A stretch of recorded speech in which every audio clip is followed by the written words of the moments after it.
Hey everyone, welcome to the MIU, our Mortgage Intelligently University. Today, we're not going to necessarily talk about a loan program or one of our MCF exclusive loan programs. Today, we're going to take a few minutes to talk about what's been going on in the real estate market. Specifically, a large player, online player, that's made the news this week and has a lot of real estate partners talking to their clients about it. And I know they're getting a lot of questions from their clients about it and how it impacts them. And that company is Zillow. You guys have all heard of Zillow. So Zillow had this IBuyer program that they started a few years ago. And the purpose of the program was basically to purchase properties, pay cash for properties, offer sellers cash for their properties that needed some sort of TLCs, renovations. They would basically take over the property, purchase the property, fix it, flip it, and make a business out of it. So recently came out in the news that Zillow has shut down that program and ended up, I guess, being a flop. And one of the reasons or rumors out there is that they're reading the tea leaves, right? They're saying that it could be a potential bust or real estate bust coming down the road. So nonetheless, they've laid off a lot of their employees. They've shut down the program. I think I read somewhere that they had purchased over 18,000 homes at one point, which is just a lot of properties. So one of the downsides of that is that they also took these properties away from potential home buyers, right? People who are looking to purchase their primary residences. So today we have Amir here, who's actually been doing a lot of reading on this and is definitely our resident expert here in regards to this. And he's got a lot of great advice for you guys and a lot of great talking points that you can have discussions with your clients about, especially in your local real estate market and how this can impact your local real estate. So without further ado, Amir, please go ahead. Hey guys, all right, thanks for the very detailed intro. Yes. So the iBuyer program, as you guys everyone's familiar with Zillow, the famous Zestimate. Everyone has heard of this Zestimate, and a lot of the partners that are listening to this video may be Zillow Premier agents and are using Zillow as a lead vendor for them. So Zillow is a great company. This video is not meant to bash Zillow or speak negatively about it, especially when they've laid off 25,000 people. I mean, those are a lot of families that are going to be impacted during the holidays, in a time where we're dealing with, a pandemic and things of that nature. So, as the MCF mortgage family, we all compete against each other. Zillow competes with us. We compete against Zillow during the lending space as well, too. But, we do care about everyone that is involved in this business, and we don't want to see people getting laid off. But let's discuss the iBuyer program. So as Ray said, the iBuyer program was a program that they came out with about 2 years ago or so. A lot of people have come up with this. There's OfferPad. There's so many different iBuyer programs. I think Redfin has one in certain markets as well too. This is where they cut out the agents, they cut out everyone, and they reach out to the seller directly and they negotiate a deal, pay the seller in cash or however way you may have it. And as Ray said, they fix and they flip it. Now, two things to know. This program has been a bust for Zillow, and this is not their first time exiting this space. If you guys recall, and when we sent videos out about a year and a half ago, they left the market. They left this space when COVID hit. All the iBuyers left when you guys were still there on the ground, in the trenches, helping clients make, big decisions. I mean, March of 2020 was, it was like doomsday. No one knew what was going on. Zillow left at that time, and here we are almost 2 years later, and they're leaving again, but this time they're leaving for good, right? So I think one thing that you should always remember and, impart on the families that you work with, real estate is local. I don't care what the logarithms people use to come up with this Zestimate. When it comes to real estate, it's still a local business. Yes, you could source leads online, but when it comes to that human factor of finding the right vendors, finding this, finding that, it is local. So I think in that regards, it's a great testament to what you guys do out in the field. And you're in the trenches with these families, helping them make their dreams come true. Now, why did this fail? And what are the tea leaves that everyone keeps talking about? I mean, if you go on social media, there's that, if you guys are familiar with the term clickbait. Clickbait is when everyone has these beautiful graphics on their YouTube video, and it says, real estate crash of 2022, market crash of 2022. It's meant to grab your attention, but there's very little data behind it. It's more, just nonsense. But let's discuss the data. So the data is this, guys. They bought 18,000 odd homes. And as Ray said, they took these homes away from people who were buying principal residences potentially. Yes, they were going to put it back on the market, but they did take it away from potential buyers because they're offering cash. They took these homes on and they underestimated how difficult it is in a footprint as big as our country is to renovate, to bring up to date, to sell, and to even source materials in the supply chain constraints that we have in this market. So they underestimated that substantially. Now, what bothers me is that instead of putting these, they're hemorrhaging, right? But instead of putting these back on the market in the as-is condition they are, and give families an opportunity to buy it, they're selling it to hedge funds, to the BlackRocks of the world, to Celebration Homes, the guys that came in after the last market crash and bought all these homes up and they made it into rental properties. So it's further constraining supplies, right? So yes, that's bad, but it also dovetails into why your clients can't sit around. There are no tea leaves to be read here. The tea leaves that are read here are management made a bad decision. They thought that they could get into another vertical, and their main vertical, guys, is selling leads. That's what everyone knows Zillow for. They sell leads to realtors and to lenders, okay? They went into another vertical that they couldn't support, okay? And it happens. Everyone goes into a venture, it doesn't work out, and they bow out. But I think the fact that they are selling it to a hedge fund may be even more reason that your clients do not wait. Okay, there's a cost of waiting analysis, and we're happy to provide that to the families that you guys are working with. What is the cost of waiting analysis? If everyone's waiting for this enormous market correction, let's say if they're right, and we'll discuss why they're wrong, but let's say if they're right, there's a 10% correction, right? Everyone has heard the Fed has taken rates up or will be taking rates up. Rates go up, let's say 0.5% in the next year, okay? But let's say, prices drop 10% even in the next year. The borrower's payment is probably going to be higher than what their payment is right now because rates are higher, okay? And what they can afford is going to be less because rates are higher. So right now, the opportunity in this space is the interest rate. It's not the price that someone's paying for the home. You got to imagine the government came out and said, our inflation rate is 5%, but you can borrow good money at 3% still.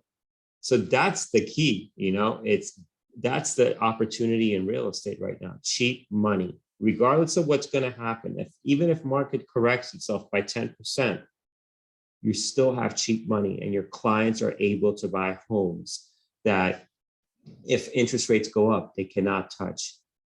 Okay, so that's what you have to educate the clients about, and we're happy to provide you with a cost of waiting analysis for each borrower. Now, why is the market not going to crash? Why is this just all jargon? First of all, these 18,000 homes, it's not like they're coming out in one metro with these homes. It's not 18,000 homes in LA and Maryland and Virginia, and it's all over the country. So there may be, 1,000 homes in California, 1,000 homes in Maryland, 1,000 homes in Florida. It's peppered through the country, right? We have 50 odd states. We have 18,000 homes. Let's just say divided, each state has 1,000. You throw in 1,000 homes into the market, it'll be gobbled up overnight without anyone's home prices coming back down. So this is not going to drop the market down. What's also important and what you have to educate clients are thirsty for education right now because social media allows them to go into these rabbit holes of unproven facts, but you have to prove the facts to them. The last recession, the big real estate bubble, was because of mortgages. Mortgages were undocumented, no down payment. It was so loose, the guidelines, the standards. If you are a professional in this business, you know how difficult it is. I don't care how lenders say, we're going to close you in 20 days. Great. Yes, they'll close you in 20 days. But to get to close in 20 days, the amount of documentation that we require is enormous. Okay. The underwriting that's taking place right now for home loans is very tight. And if the client even does a no document loan because no ratio loan where income is not proven, the down payment is extremely high. They're 25%. Loans are being made to people who have skin in the game. Contrast that to 2008. No one had skin in the game.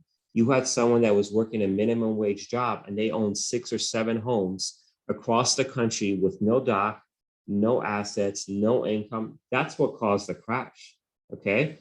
It wasn't the supply of homes. It was the fact that loans, free money was being given out without qualifying people. Right now, that's not happening. That caused the last crash. Right now, that's not happening. We have a shortage of homes because after 2008, everyone said, uh-oh, we have oversupply. We have all these foreclosed homes. So builders stopped building. Everyone stopped developing. So there's a shortage, right? And now we just hear this news from Zillow, although it's bad for them, it may be good and for you in that it should give you more impetus to help your clients make that decision, okay? You have to help them make the decision because many of them that are on the fence are gonna lose out on this opportunity that we're talking about. The opportunity is not the house. It's getting a fixed rate that's below inflation for the next 30 years, okay? That's the opportunity. And we're happy to provide that analysis for you. So there's not going to be a big crash. That's not going to happen. Can there be a correction? There's a correction in anything. You guys look at the stock market on any given day. It goes up 400 points and it bounces back down a week later, 200 points. But the trajectory is always up. And if you actually dive deeper into recessions, home prices generally go up during recessionary periods. Home prices went down during the mortgage recession, the housing recession of 2008, because that was a different scenario. But look back in history over recessions and housing always does well. So these tea leaves that are being read by others about Zillow is not accurate, in my opinion. There's not going to be a bust.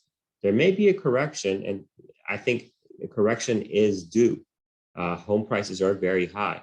But if your clients still qualify, they need to take advantage of the low rates right now, because 2 years from now or a year from now, rates will be 1% higher. And a house that was 800,000, even if it comes down to 700,000, will still cost them more at a higher rate.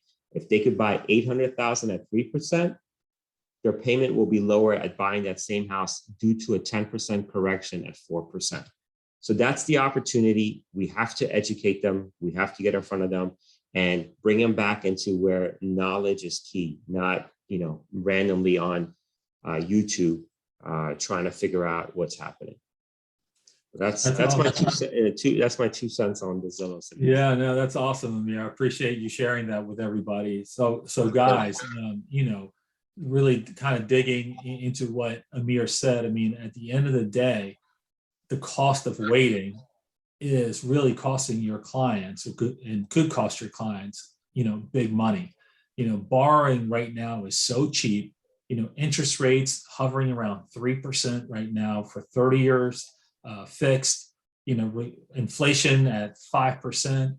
They may not get this opportunity again. As Amir mentioned, the government has come out, has said that interest rates will be going up.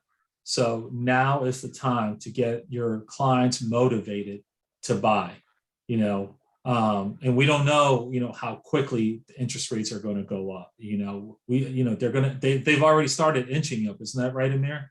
They are, yes. Yeah. So, they're still hovering. They're not, really below 3% anymore. They're hovering right around 3%. Still super cheap money to borrow for a mortgage. take advantage of this opportunity to talk to them, especially if they're bringing up Zillow to you guys. Use some of the talking points that Amir just shared with everyone. I know I will when somebody brings it up to me, because I wasn't as informed about it as you were, Amir. So I appreciate you sharing that with me as well. So guys, that's pretty much does it for our Mortgage Intelligently University episode. Go ahead, Amir. Yeah, can I add one more piece to this? Go for it. Sometimes we may not even get an opportunity to help a family buy. This could provide you a talking point to help a family restructure their debt as well too. Okay, so not every call is a sales call. We have to provide value to the clients that we're speaking to. So keep that in mind. If you have a family that you just sold a home to, you may want to reach out and talk to them about inflation. Most people don't understand what that is. Let's just break it down to layman's term. Inflation of 5%, that means if you have $1, it's really worth 95 cents, because 5% of it is just inflation, right? So your dollar is worth only 95 cents today, but you could borrow good money and it's only going to cost you 3 cents. So if a family that you work with, they have a lot of debt, and you've sold them a home in the past 2-3 years that's gone up in value, you may want to reach out to them, put them in touch with us, or put them in touch with someone you trust, a lender you work with. Hopefully it's us, but if it's not, that's also fine. Let them restructure their debt, because now they're using good debt to hedge inflation, because the dollars that they're taking out to pay these credit cards are 5 cents less than what they're making, right? Or what they're taking home. So they're taking good 30-year fixed debt at low interest rates, hedging against inflation, and you're making a positive impact in their lives. And I promise you, once you do that, you come out of the realm of a salesperson, but to an educator and to an advocate, and you're going to get much more business when you play that role, rather than, hey, are you selling? Are you buying? Who do you know? Appreciate you sharing that one, Amir. So restructuring debt, guys. So Amir, essentially you're talking about doing cash out refinances, rate-term refinances. Is that right? Absolutely, yeah. I think there's some clients that just bought homes, and if you're a real estate partner that's listening to this, your business should not end. Your relationship, should I say correctly, should not end at the close of that transaction. It should be touched back every year on an anniversary date. Give them a call, inform them of the market, because they don't know. People are thirsty for energy. Let them know of opportunities that exist. Now, obviously, you're a realtor. You're not going to be able to originate the loan, but you could put them in touch with someone, a trusted partner, to help them restructure their debt. They could bring $600-700 in credit card payments at 13-14% interest down to a 3% interest, and over 30 years, and they're paying their $700 now becomes only $150. Imagine what kind of impact you're going to make in someone's life.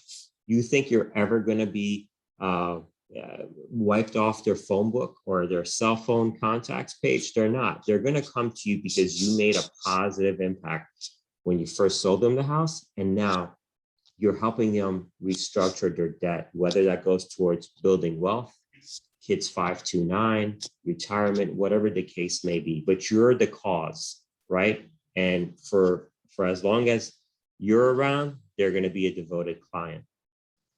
Amir, that's a great segue for our Monday Mortgage Intelligently Deal Desk, because that's exactly what we're going to talk about, is restructuring debt, and how to take that opportunity to either pay off or shorten your term on your loan that you guys can talk to your clients about. So that's it. For anything else, Amir? No, that's it. This was a long one, but we thought it was very important we get this out, and to our partners who are listening. All right, everyone. You guys have a great weekend. We'll see you guys on Monday. Take care. Take care. Bye-bye.